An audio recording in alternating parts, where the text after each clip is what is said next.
ये मेरे आज 30-30, 35, 40 वर्षों मेरे ये विषय रहे हैं। मैंने ये पूरा अपना वैचारिक प्रक्रिया है ना, याको भी बहुत अध्ययन किया, इसलिए मैं तुमको तुरंत कह सकूंगा तुम्हारे मुंह पे कि तुम्हारी ग्राफिक लाइन अब नीचे आ रही है, आपको थोड़ी उठाओ, एक 10 मिनट से सिर्फ एक 10 मिनट को संभालो। नीचे सु 8वीं लाइन बोलो, नीचे सु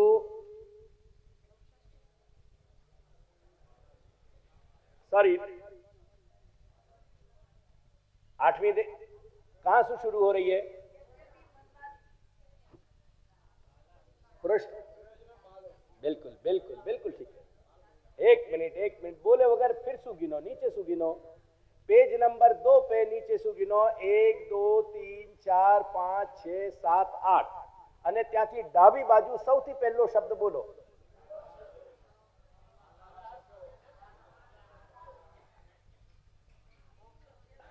તમારું પૃષ્ઠ તો કાઢો, બરાબર પૃષ્ઠ તો તમારું કાઢો, ક્યાંથી ક્યાં બોલી રહ્યા છો? એક મિનિટ ફરી શાંતિ રાખો। આ બીજા નંબરનો પૃષ્ઠ નીકળ્યો કે નહીં તમારો? પેજ નંબર 2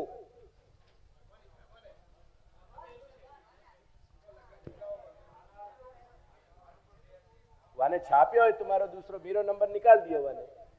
चलो तुम्हारे हिसाब से चलो, चलो पहला पेज नंबर पहले पे निकालो। अब नीचे सु 8वीं लाइन पढ़ो।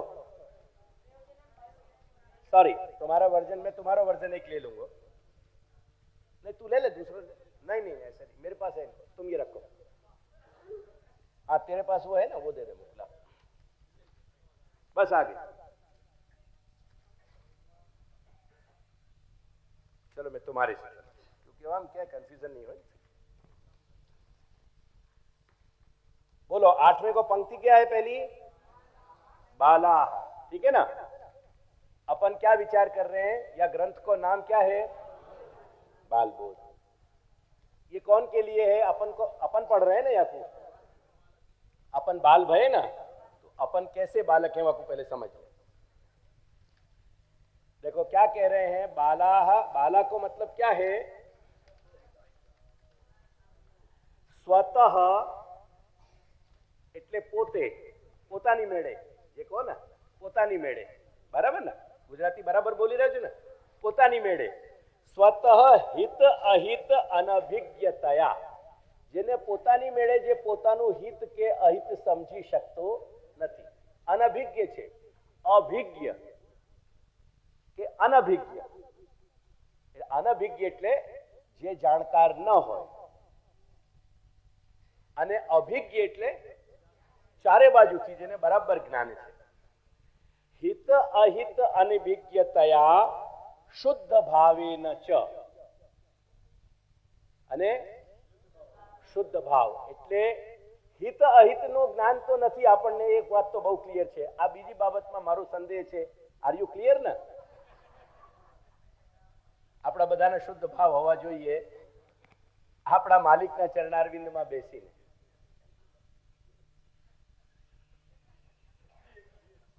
એટલે શુદ્ધ ભાવેન ચ दया पात्राणी। अपन कौन के दया के पात्र हैं? श्री महाप्रभु के। श्री महाप्रभु अपन पे दया क्यों विचार रहे हैं?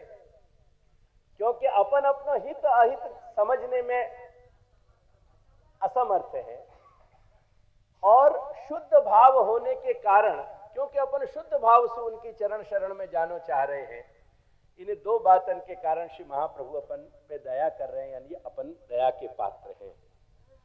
तो ये अर्थ भयो बाल। अपन के पास शब्द है बाल वत्ता बोध, बाल बोध। એટલે बाल शब्द को क्या मतलब भयो?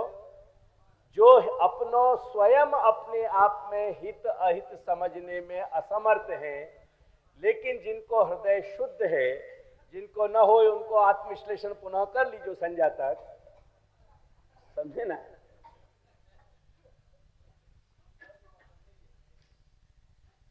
कारण क्या है?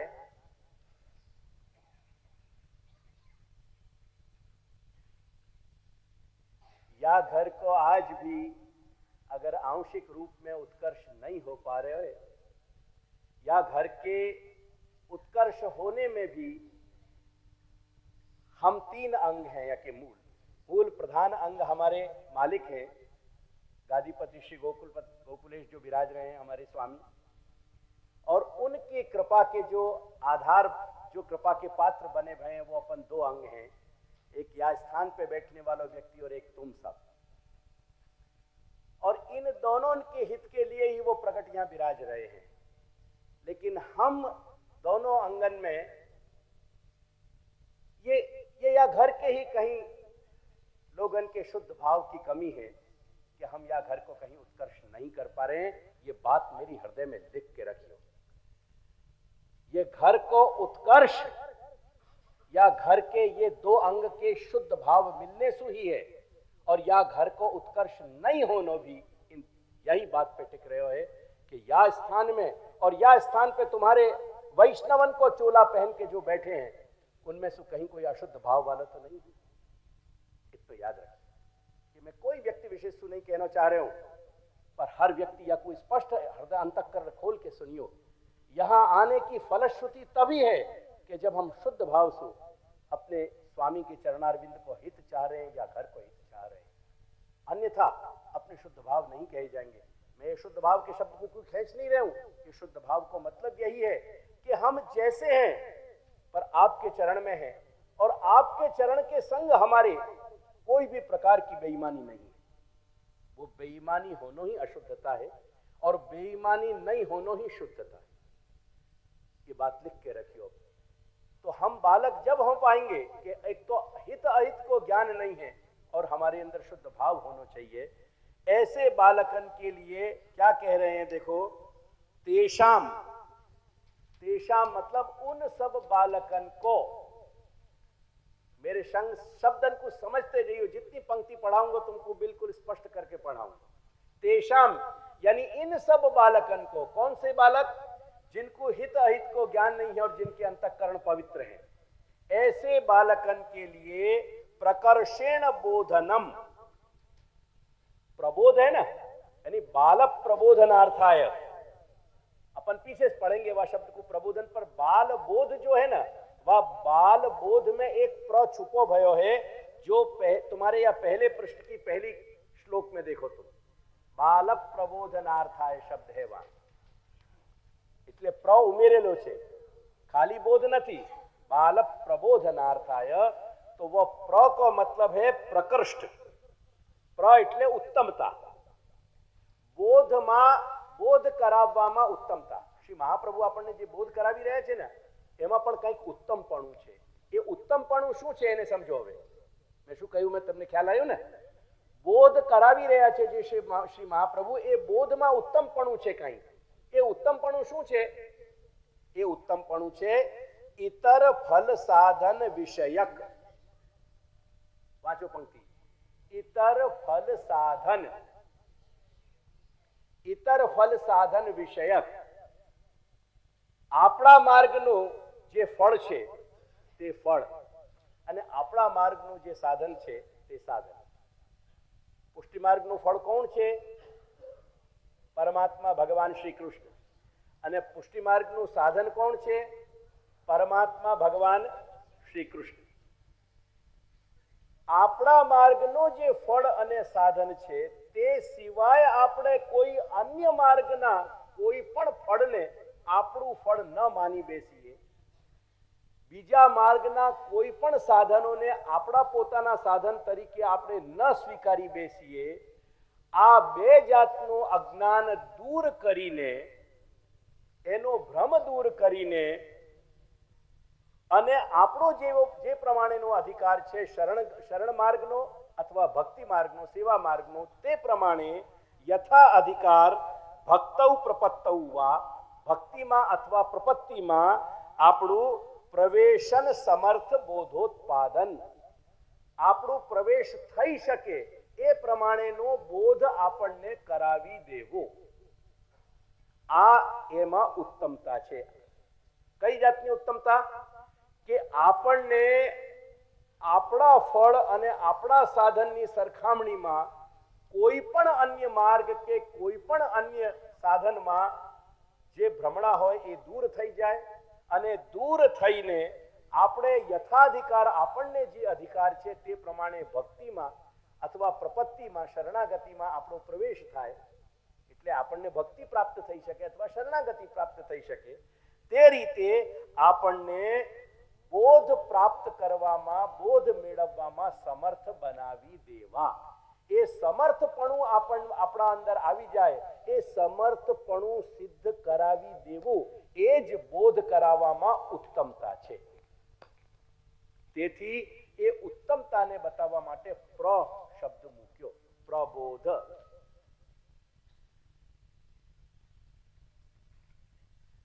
એટલે આપણે બાળક છીએ કારણ કે આપણને હિત અહિતનું અજ્ઞાન છે આપણા અંતઃકરણ પવિત્ર હોવા જોઈએ અને આવી પરિસ્થિતિમાં આ બે વસ્તુ જોઈને શ્રી મહાપ્રભુ કૃપા કરીને આપણને પોતાના માર્ગ એટલે કે ભક્તિ માર્ગ અને પ્રપત્તિ માર્ગનો એવી રીતે બોધ કરાવવા માંગે છે કે જે બોધ કરતા આપણને આપણા ફળની આપણા માર્ગના ફળની અને આપણા માર્ગની સાધનની સર્વોત્તમતાનું ભાન થાય અને એની સરખામણીમાં અન્ય કોઈ પણ માર્ગના ફળ કે અન્ય કોઈ પણ માર્ગના સાધન માટે આપણને આકર્ષણ ન થાય આ પ્રમાણે આખી વસ્તુને જુદી પાડી અને આપણને બોધ કરાવવા માંગે છે એ થયો બાલ પ્રબોધન તેથી આ ગ્રંથનું નામ થયો बाल बोध और जिनको स्वयं के हित अहित को ज्ञान नहीं है मतलब स्वयं खुद के प्रयास से जो अपना हित अहित नहीं जान सके और शुद्ध भाव हो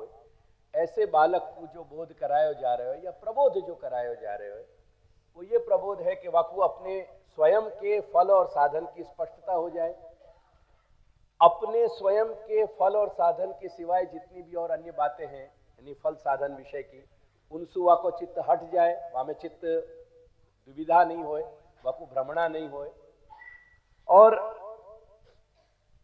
या प्रकार से वो अपनो फल और साधन जानते भय भक्ति मार्ग में या शरण मार्ग में वाकी जो भी अधिकार और योग्यता श्री प्रभु ने वर्ण के द्वारा आपको प्रदान करी है वह हिसाब से वो अपनी प्रगति कर सके ये प्रगति हो सके या के लिए जो अपेक्षित बोध है जो आपको जानना जरूरी है वो बोध करा रहे हैं श्री महाप्रभु याली या ग्रंथ का नाम है बाल बोध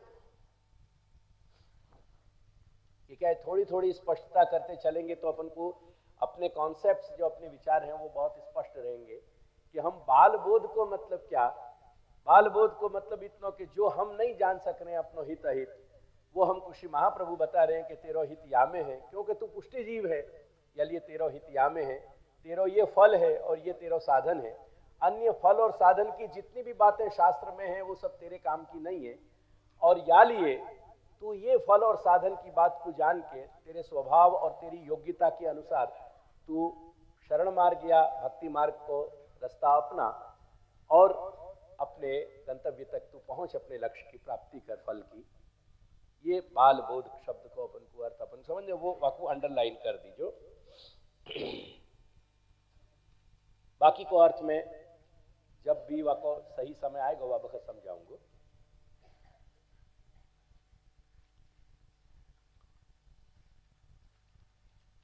अब एक ये वर्तमान जो अपना रेखा चित्रपट है या में कामना को रेखा चित्र है वो निकालो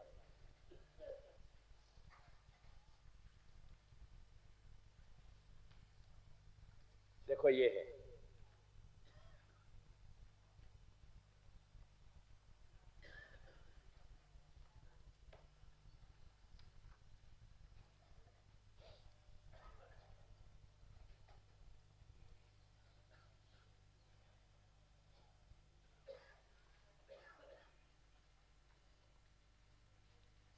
निकल गया सबको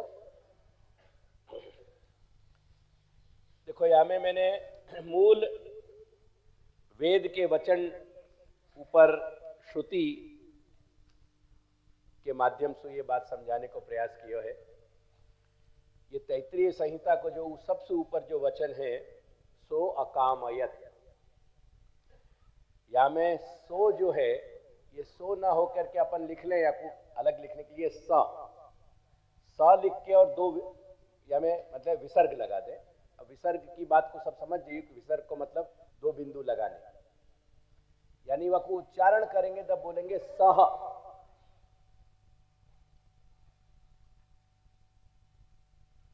और वाक्य बाद सब लिखो ही भयो है, वो जो खाली अवग्रह है, यानी तुम्हारी समझ के लिए कहूं, जो एस अंग्रेजी को जो एस होवे ने, ऐसे एक चिन्ह लग रहे हो में દેખાય છે ને એસ જેવો, આ રીતે જે છે એનું નામ છે અવગ્રહ. એ યાદ કરી લો, એટલે મને વારંવાર એસ ના કહેવું પડે. જ્યાં પણ એસ જેવું ચિહ્ન આવે એને અવગ્રહ કહેવાય. અને જ્યાં અવગ્રહ હોય એની જગ્યાએ અ સમજવું, અને બે અવગ્રહ હોય તો આ દીર્ઘ આ સમજવાનું. એટલે આ અવગ્રહને કાઢી દઈએ તો શું બોલશું આપણે? અકામયત. એટલે સહ અકામયત એવી રીતે લખી લો તમારી નોટબુકમાં.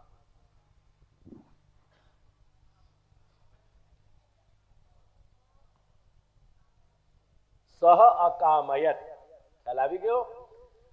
સહ જે છે ને એ બ્રહ્મ માટે કહેવાઈ રહ્યું છે, ભગવાન માટે કહેવાઈ રહ્યું છે.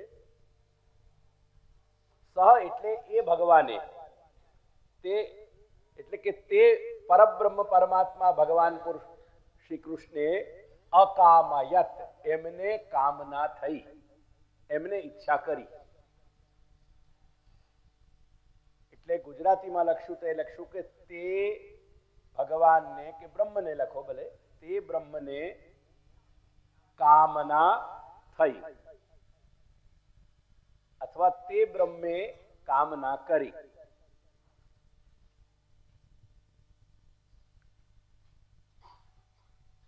તે એટલા માટે કહેવાયું છે કે એ બ્રહ્મ આપણને પ્રત્યક્ષ નથી, એટલે પરોક્ષમાં છે, તેથી તે કહેવાયું છે. ठीक है? એટલે તે બ્રહ્મે કામના કરી. यासु मैं ये समझाना चाह रहे हूं कि जीव मात्र भगवद अंश है, ख्याल आया ना? और यालिए जीव में आज भी प्राणी में जो कामना को अंश है ना, वो भी वो अपने मूल अंशी से कैरी कर रहे हैं. एक संबंध बताना चाह रहे हूं तुमको. अपन जो कामना कर रहे हैं वो अंश के रूप में जो अपन कामना कर रहे हैं, अपन अंश है ना, तो अंश के रूप में अपन जो कामना कर रहे हैं એના છાંટા ક્યાંથી લાવ્યા છીએ આપણે? અંશીમાંથી. કેમ કે અંશીએ પણ કામના કરી, એટલે આજે પણ અંશ કામના કરે છે. એવી એક સંગતિ બેસાડો. એ અંશીએ પણ કામના કરી, તેથી અંશ આજની તારીખમાં પણ અંશ કામના કરે છે. એક આટલું એક શ્રુતિ વચનથી આપણે સ્પષ્ટ કરીએ. તેથી કામના કરવું એ કંઈ ખોટું નથી. કામના કેવી રીતે કરવી, કે કામનાઓનો વિચાર કેવી રીતે કરવો, એ વિચારવું અને એ સમજવું ઇમ્પોર્ટન્ટ છે, એ મહત્વપૂર્ણ છે. કામના કરવાનો સ્વભાવ તો જીવ પોતાના અંશીથી લઈને આવ્યો છે. સો ધેર ઇઝ નથિંગ રોંગ. અંશીથી જે આપણે મેળવીને આવ્યા છીએ એમાં કંઈ વાંધો નથી, પણ કામના કેવી કરવી જોઈએ, કેવી રીતે કરવી જોઈએ વગેરે સમજવાની વાત છે. તો ટૂંકમાં આપણે એટલું સમજ્યા કે કામના કરવાનો સ્વભાવ અંશીથી આપણે લઈને આવ્યા છીએ. એટલી વાત આ શ્રુતિ વચનથી ભગવતી શ્રુતિ આપણને સમજાવે છે. भगवती श्रुति अपन को समझा रही है कि ये कामना को अंश अपन अंशी से लेके आए. ठीक है? अब या के बाद कोई मैंने कही ना कामना क्या करनी चाहिए क्या नहीं करनी चाहिए इत्यादि अपन वको विषय देखेंगे. अपन तुम्हारे प्रश्न को अपन आगे छेड़ेंगे, पर अभी वको लिख के रखो, तुम करियो, पर अभी this is not the right junction.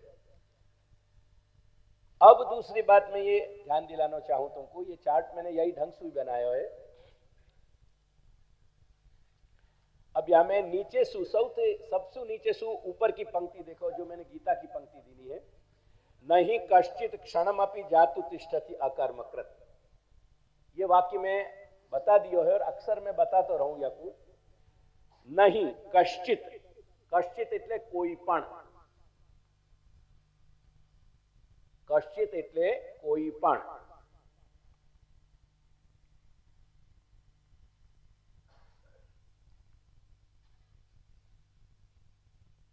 જાતુ, જાતું એટલે નિશ્ચિતપણાથી. નિશ્ચય અર્થને કહેનારો અવ્યય છે જાતું.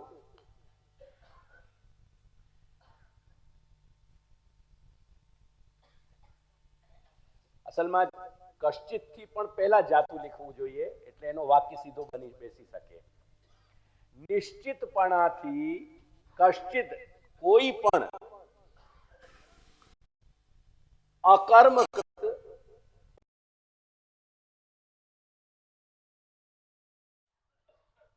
એ શબ્દ રહ્યો એટલે હી જે છે ને અહીંયા હેતુમાં છે. હી હેતુ મેં હે યા. કારણ કે જેને આપણે કહીએ છીએ ને કારણ કે એટલે હી ઇઝ ઇક્વલ ટુ કારણ કે.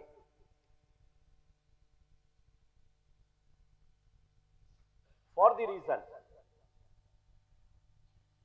हमारे दिल्ली के वैष्णव बैठे हैं उनको फॉर द रीजन अंग्रेजी में बता देना चाहिए.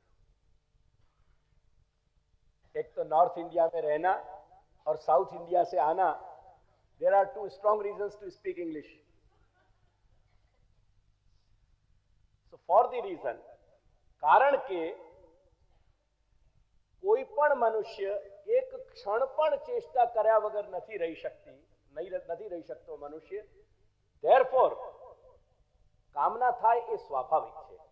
કારણ કે આપણે કહ્યું ને એટલે કારણનું પછી ફરીથી એને રિપીટ કરવું જોઈએ કે તેથી કેમ કે કોઈ પણ વ્યક્તિ ક્ષણ પણ નિશ્ચિતપણાથી એક ક્ષણ પણ ચેષ્ટા વગર નથી રહી શકતી કોઈ વ્યક્તિ. તેથી कामना थाय ये स्वाभाविक है.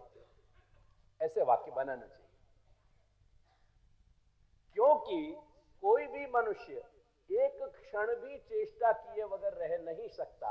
वो चेष्टा मानसिक होए, शारीरिक होए कि वाचनिक होए, या लिए चेष्टा करनो, कामना करनो ये मनुष्य के लिए बहुत स्वाभाविक है. अभी आप सब जैसे मेरी तरफ देख रहे हो, जरा सो आंख के पास ले जाओ उंगली, ट्राई करो क्या होगा. पलक झपकी कि नहीं. जैसे कोई भी चीज आने के साथ पलक झपकना स्वाभाविक है, ऐसे ही मनुष्य के लिए कामना करना भी स्वाभाविक है. या अर्थ को कहने वालों ही है. एक अक्षर कितना बड़ो अर्थ कह रहे हो. यानी सबसे इंपॉर्टेंट है वो ही यानी यतो हेतो जा कारण सु. नहीं तो निश्चय कहने वालों अव्यय तो जातु आ गए हो, फिर ही की कहां जरूरत है. वो ही याली करे. शब्द समझ में आ गए ना. तो भगवान स्वयं यह बात को कह रहे हैं कि कोई भी मनुष्य चेष्टा बगैर रह ही नहीं सके. चलिए चेष्टा होना स्वाभाविक है. प्रश्न ये है कि हमको वो चेष्टा कैसे करनी चाहिए, कैसे रूप में, क्या रूप में हमारी चेष्टा होनी चाहिए. अब ये मेरे क्या है, ये पूरे जो स्टेटमेंट हैं ये सब एक क्रम से चलेंगे और इनको एक के बाद एक जोड़ोगे तुम, बराबर ध्यान में रखोगे तो तुमको वाको वजन भार समझ में आवेगो. नहीं तेनु भार तमने नहीं ख्याल आवे. એટલે પહેલો શ્રુતિનું વચન કે એ પરમાત્માએ પણ કામના કરી. એટલે કામના પરમાત્મામાં છે, એટલે આપણા મૂળમાં છે. એટલે આપણને જે કામના કરવાનો સ્વભાવ મળ્યો છે એ કઈ નવી વાત નથી. અને એના પછીનું એક સ્ટેટમેન્ટ આવ્યું, વક્તવ્ય આવ્યો પોતે શ્રી ભગવાનના શ્રી મુખારવિંદનું. એ પણ ભગવદ વાક્ય છે, આ પણ ભગવદ વાક્ય છે કે કોઈ પણ મનુષ્ય, કારણ કે કોઈ પણ વ્યક્તિ ચેષ્ટા વગર રહી શકતી નથી નિશ્ચિતપણાથી, તેથી કામના કરવી એ સ્વાભાવિક છે. હવે આ બે વક્તવ્ય બરાબર મળી ગયા ને. दोनों स्टेटमेंट एक के बाद एक मिल गए. अब जब ये मिल गए, अब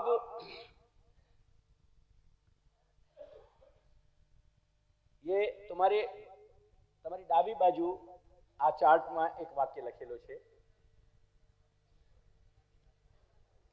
एक मिनिट તમે એના ઉપર દૃષ્ટિ નાખો, હું બોલું હવે. પ્રયોજનમ अनुद्देश्य मंदोपि न प्रवर्तते. अब ये तीसरा स्टेटमेंट है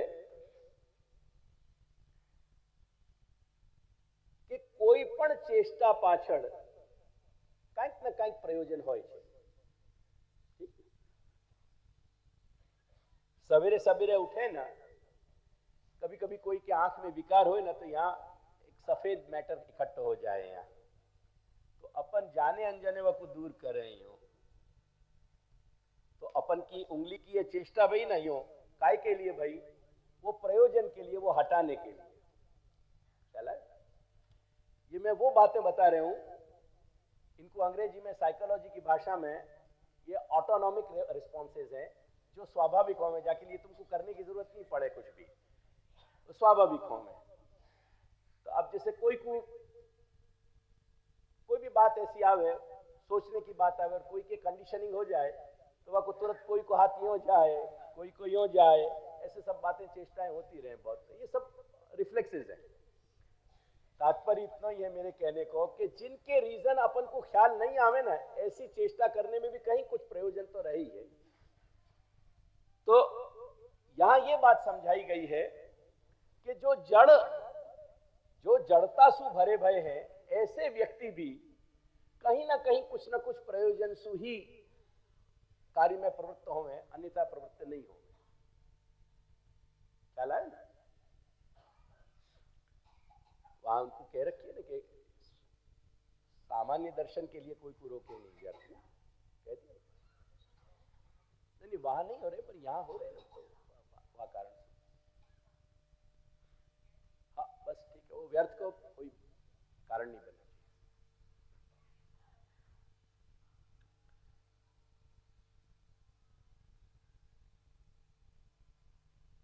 तुम कभी देखियो विचार के, अपनी तुलना में अमुक वर्ग जैसे मैनुअल लेबर इत्यादि है, तो इंटेलिजेंस में अपन को लगे कि कम है, पर थोड़ा आप डीप थॉट करोगे ना, तो आपको महसूस होगी कि उनने आपको टोपी कहां पहरा दी है,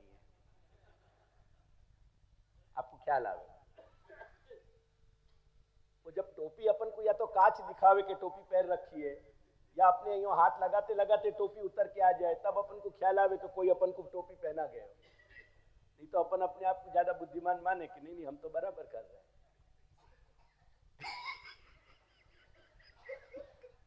तो वो मंद भी है ना, वो बिना प्रयोजन के ऑपरेट नहीं करे, ये शास्त्र वचन है कि मंदोपी देखने जाओ, क्या वाको प्रयोजन है ना, वाको क्या प्रयोजन है वो तुम नहीं समझ पा रहे हो, करके तुमको ये लग रहा हो कि आप ज्यादा इंटेलिजेंट हो। अपने प्रयोजन में, अपने पर्पस को सर्व करने में इनफैक्ट वो आपसे ज्यादा इंटेलिजेंट है। ख्याल आया कि नहीं? तो कई बार ऐसा हुआ है, बहुत बार ये कहे कि इतनी समझ नहीं पड़े, मैंने कि इतनी समझ नहीं पड़े करके तुम्हारे यहां रह रहे हैं, और उनको उनकी इतनी समझ है, या लिए तुमको टोपी पहरा रहे हैं। दोनों बातें सही है एक जगह। अगर इतनी समझ होती तो अपने यहां काम काहे को करते, पर अपने यहां काम करते हुए अपना प्रयोजन वो सिद्ध कर रहे हैं, उतनी समझ है उनमें। अच्छा, ये क्या है कि कभी कभी बड़े होशियार हैं, इनके वो होशियार हैं, या लिए तो उनको पर्पस सर्व कर रहे हैं, और होशियार नहीं है देयरफॉर वो अपने संग रह रहे हैं।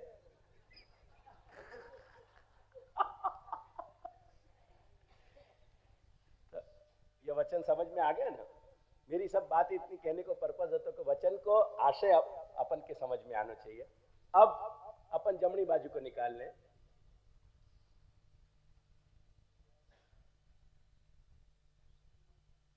सीव्यति, ये तुम्हारे यहाँ जो सीवो शब्द है ना गुजराती में सीनो, वो भी यही शब्द पे से आयो है। તમારા મૂળ ગુજરાતીનો જે શબ્દ સીવવું છે એનો મૂળ અહીંયા છે, આ સીવ્યતિ જે છે ને એની મમ્મી છે।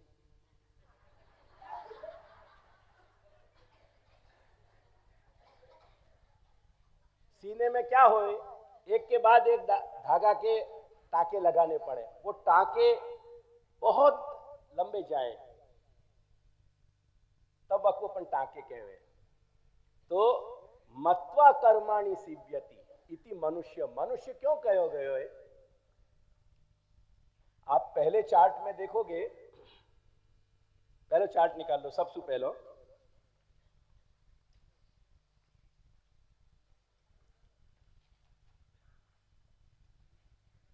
वहां में जो मैंने आपको 6 अंग दिखाए ना पहले के, शिक्षा, छंद, व्याकरण, निरुक्त, ज्योतिष और कल्प, ये जो वेद के 6 अंग हैं, मिल गए ना।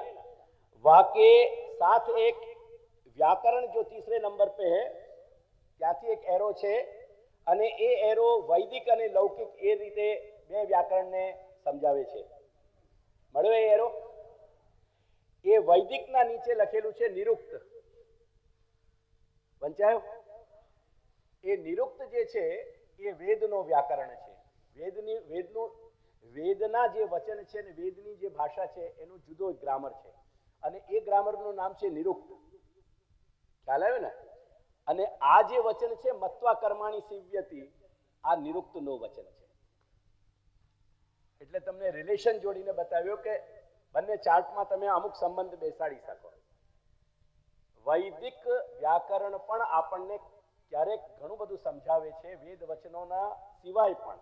અને આ એવો જ એક વચન છે કે મત્વા કર્માણી સિવ્યતિ ઇતિ મનુષ્ય. મનુષ્યને, પ્રાણીને મનુષ્ય શા માટે કહેવાય છે? પશુ અને મનુષ્યમાં એટલો જ ભેદ છે કે મનુષ્ય વિચારીને કામ કરતું હોય છે અને પશુ વિચાર્યા વગર કામ કરતું હોય છે. એટલે અહીંયા નિરુક્તકાર એટલે નિરુક્તમાં કહેવાયું છે કે મત્વા, મત્વા એટલે સમજીને, જાણીને, વિચારીને, કર્માણી. હવે પેલા કામના વાળા ચાર્ટ ઉપર આવી જાઓ. મત્વા કર્માણી સિવ્યતિ.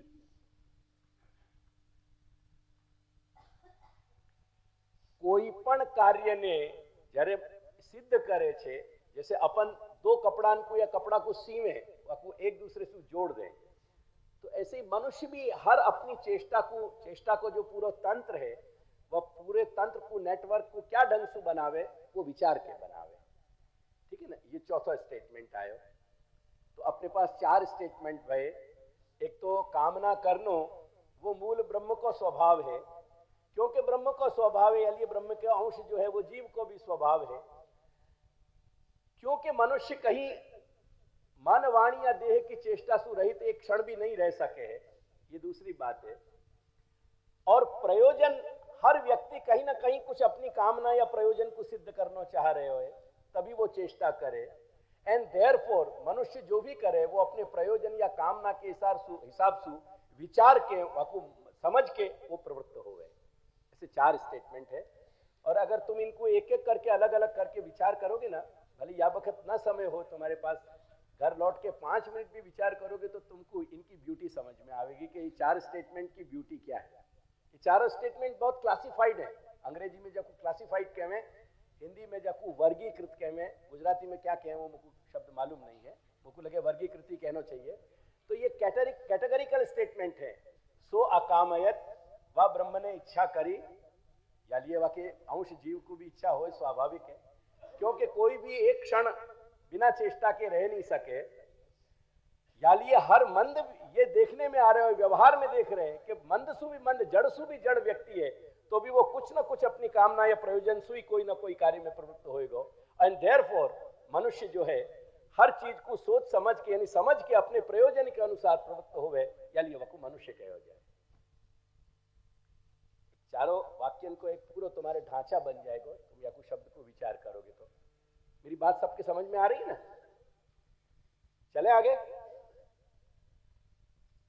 अब ये 4 बातें अपन ने समझ ली. ऊपर हमने सो अकामायत समझ लियो, नहीं कश्चित क्षणम अपि ये बात समझ ली, प्रयोजनम अनुद्देश्य ये समझ लियो, और मत्वा कर्माणि सिव्यति ये वाक्य समझ लियो.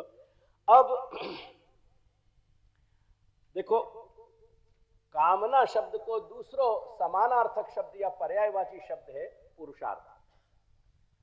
या लिए मैंने तुमको पुरुषार्थ को, पुमर्थ, पुरुषार्थ और कामना ये ऑलरेडी लिखा दिया है. ख्याल है? पुमर्थ कहो, पुरुषार्थ कहो अथवा कामना कहो, वाते कछे. बराबर है?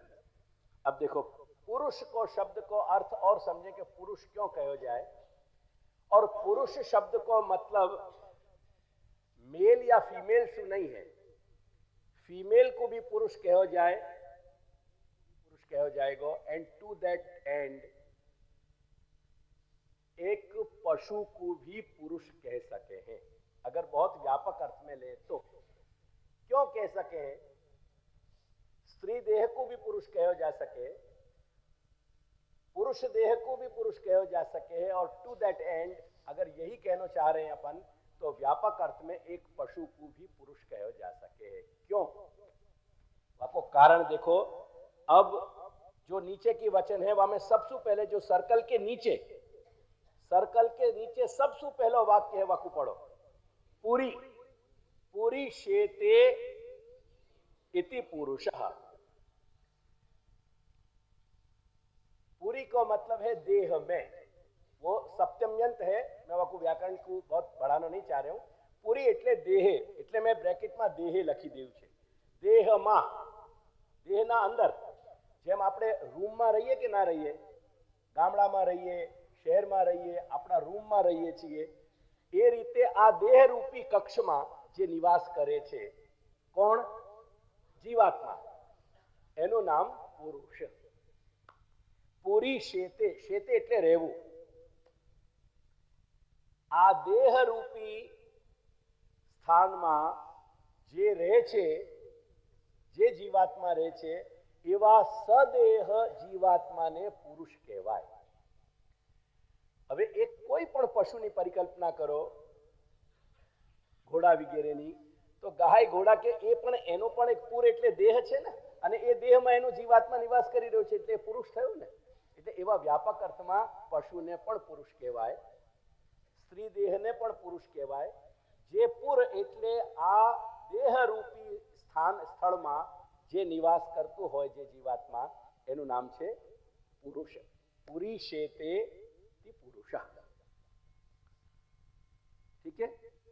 શબ્દો સમજમાં આવી ગયા ને? પૂરી એટલે દેહ, દેહમાં, શેતે એટલે જે નિવાસ કરે છે એનું નામ પુરુષ। હવે એ પુરુષ વત્તા અર્થને જોઈએ, એની સાથે અર્થ શબ્દને જોડી દઈએ। ચાર્ટમાં છે જ, તમે જુઓ પહેલા ચાર્ટમાં, નીચે જોતા જાઓ પછી લખજો। પુરુષસ્ય અર્થ, मैं એને લખી દીધું છે વત્તા કરીને, પુરુષસ્ય અર્થ, પુરુષ કો अर्थ। એટલે પુરુષ तुम्हारे गुजराती में नु बनेगो कि नो बनेगो? पुरुष नो, तो पुरुष नो अर्थ। હવે અર્થનો મતલબ શું છે એને સમજાવવા માટે ફરી મેં વાક્ય રિપીટ કર્યું છે, જુઓ। પુરુષસ્ય પ્રયોજનમ, अर्थ કહો અથવા પ્રયોજન કહો, વાત એક જ છે। એટલે આપણે પુરુષનો અર્થ કહીએ અથવા બીજા શબ્દમાં પુરુષનો પ્રયોજન કહીએ, વાત એક જ। પુરુષનો અર્થ અથવા પુરુષનો પ્રયોજન, વાત બંને એક જ છે। બરાબર ને? હવે આ બે રીતે સમજમાં આવી ગઈ। હવે એને ત્રીજી રીતે સમજીએ। વાત એક જ છે, એ જ વાત કહેવા માંગુ છું, પણ ત્રીજી રીતે કહી રહ્યો છું હું। પુરુષેણ અર્થ્યતે અર્થાત કામ્યતે। એક વાક્ય તો આપણે એવું બોલીએ કે હું આ પુસ્તક વાંચું છું, બરાબર ને? એક આપણે એવું બોલીએ કે મારા વડે પુસ્તક વાંચવામાં આવે છે। સમજાય છે ને મારી વાત? એટલે પુરુષ કોઈ વાતનો, પુરુષ કોઈ વસ્તુની કામના કરે અથવા પુરુષનું કંઈક પ્રયોજન છે, એક તો આવી રીતે કહેવાઈ ગઈ વાત। એક આપણે એવું કહીએ કે પુરુષ વડે અર્થ્યતે એટલે કે કામના કરવામાં આવે છે। એટલે એને બીજા શબ્દોમાં મેં અહીંયા સમજાવી કે પુરુષેણ એટલે પુરુષ વડે અર્થ્યતે, अर्थ्यते नाम काम्यते। पुरुष के द्वारा कामना की जाती है, पुरुष के द्वारा कर्मणि प्रयोग, पुरुष के द्वारा अर्थना करी जा रही है। अर्थना कहो या कामना कहो, वो भी एक है। इतनी बात ख्याल आ गई? એટલે આ ઉપરનો સંપૂર્ણ વાક્ય પુરુષસ્ય અર્થ અહીંયાથી શરૂ કરીએ અને કામ્યતે સુધી લાવીએ। ये पुरुषस्य से लेके काम्यते तक या को सबको पूरा मतलब क्या निकलियो? इति, इति એટલે इति अर्थात એટલે पुरुषार्थ, એનો મતલબ થયો પુરુષાર્થ। ठीक है? मतलब क्या भयो? पुरुष ज्या बात की इच्छा कर रहे हो, कोई भी बात हो, वाको मतलब है पुरुषार्थ। तुम भोजन की कामना करो, तुम नहाने की कामना करो, तुम कहीं जाने की कामना करो, तुम कोई से मिलने की कामना करो, तुम पैसा कमाने की कामना करो, etcetera etcetera etcetera etcetera etcetera, endless list. तुम जो भी इच्छा कर रहे हो वाको नाम है पुरुषार्थ। पहले तो मोटे तौर पे ये बात स्पष्ट करो ताकि तुम बड़े बड़े शब्दन के जंजाल में से बाहर निकल आओ। पुरुषार्थ मतलब कोई लंबी चौड़ी बात नहीं है। पुरुषार्थ को मतलब है पुरुष એટલે કે જીવાત્મા, સદેહ જીવાત્મા, ખાલી જીવાત્મા દેહ વગરનો જીવાત્મા નહીં, સદેહ જીવાત્મા જે પણ ઈચ્છા કરે તે પુરુષાર્થ। इतनी बात स्पष्ट हो गई? समझ में आ रही है मेरी बात पूरी? पुरुषार्थ शब्द को अर्थ समझ में आ रहे हो मेरे? ठीक है ना? अब देखो ये सर्कल को देखो पूरो, ये पूरा सर्कल है कामनान को। हमारी असंख्य कामनाएं हैं। वो गालिब एक बहुत अच्छी बात कहे, वो दार्शनिक हतो, शायर नहीं हतो। वो कहे कि हजारों ख्वाहिशें ऐसी, हजारों, हजार यानी अनंत, हजार शब्द यहाँ अनंतवाची है। हजारों ख्वाहिशें ऐसी कि हर ख्वाहिश पे दम निकले। दम निकले को मतलब क्या भयो? मेरी हर एक इच्छा ऐसी है कि मेरी बड़ी तीव्र कामना हो जाए कि नहीं ये इच्छा तो मेरी पूरी होनी चाहिए, वो दम निकलने की बात है। हजारों ख्वाहिशें ऐसी कि हर ख्वाहिश पे दम निकले। बहुत निकले मेरे अरमान, आज तक मेरे बहुत अरमान निकले, बहुत मेरी इच्छाएं पूरी भई, मगर फिर भी कम निकले। पर आजे मने એવું લાગે છે કે મારી ઈચ્છાઓ હજી તો ઘણી બધી રહી ગઈ। ये मनुष्य को जीतो जागतो और नंगो रूप है। हमारी असंख्य और अनंत इच्छाएं पूरी हो जाने के बाद भी हमारी इच्छाओं को कभी अंत नहीं आवे। जब इच्छा करे तब तो कहेंगे बस ठाकुर जी इतना पूरा कर दे, फिर हमको कछु नहीं चाहिए। पर वो इच्छा पूरे होते होते बहुत सारी चीजें कामना खड़ी हो जाए। तो बहुत अच्छी बात है कि हजारों ख्वाहिशें ऐसी कि हर ख्वाहिश पे दम निकले। बहुत निकले मेरे अरमा मगर फिर भी कम निकले। तो कामना को कहीं कोई अनंत अंत नहीं है। यानी ये पूरा सर्कल जो है, ये पूरा बिंदु जो है, ये कामना बताने वाला है। एक सर्कल की खूबी, वर्तुल की तुमने कोई सौंदर्य तुमने कभी समझे और सुनियो है कि नहीं? हैव यू एवर रियलाइज के वर्तुल में, सर्कल में क्या ब्यूटी है? The first beauty of the circle is it is endless and it operates both the ways. Circle यो भी ऑपरेट करे और सर्कल एंटी क्लॉक भी ऑपरेट करे। तो वर्तुल को कोई एक निश्चित रास्ता नहीं है और वर्तुल को कहीं अंत नहीं है। और यही दो चीज कामना में नहीं। न कामनान को कहीं अंत है और न कामनान को कोई फिक्स्ड रूट है। वो कामनाएं अपसाइड डाउन हो में और डाउन साइड अप हो में। वो कांच के बहुत से सामान हो में ना, तो हमें एरो बना के लिखना पड़े कि अप साइड, ये साइड या को ऊपर रखो, तो वाकू औंधो रख दियो जाए तो वो अपसाइड डाउन हो जाए। और जाकी डाउन साइड डाउन रखनी चाहिए, वाकू अगर कोई औंधो करते तो वो डाउन साइड अप हो जाए। या को मतलब है, जाकू गुजराती में तुम उथल पाथल को ना, तो वो पूरा उथल पाथल हो जाए वहां पूरा। पर वाको कहीं कोई वो नहीं, यो भी सर्कल चलेगा और सर्कल यो भी चलेगा। तो देखो तुम, ये अनंत कामनान को हमारा वर्तुल है और या वर्तुल के अंदर हमारे सारी कामनान के चार नाम शास्त्र दे रहे हैं। वो शास्त्र ने हमारी समस्त कामनान की, हर्षद तुम्हारे सवाल में असद और सद सब प्रकार की कामना आ गई है। ये तुम्हारे जवाब को आधो पार्ट अभी आगे दूंगा। तुमने कही ना कि असद या सद, ये असद भी हैं और सद भी हैं, सब कुछ कामना है यहाँ ये वर्तुल के अंतर्गत, ठीक है ना। अब यह की एक और विशेषता है, अपने मनुष्य के जो स्वभाव की जो एक आदत पड़ गई है ना, कंडीशनिंग, वो अपन को ऊपर से नहीं मिली है बात, पर एक कंडीशनिंग है अपनी कि प्रायः अपन जो है क्लॉकवाइज घूमेंगे, एंटी क्लॉकवाइज नहीं घूमेंगे।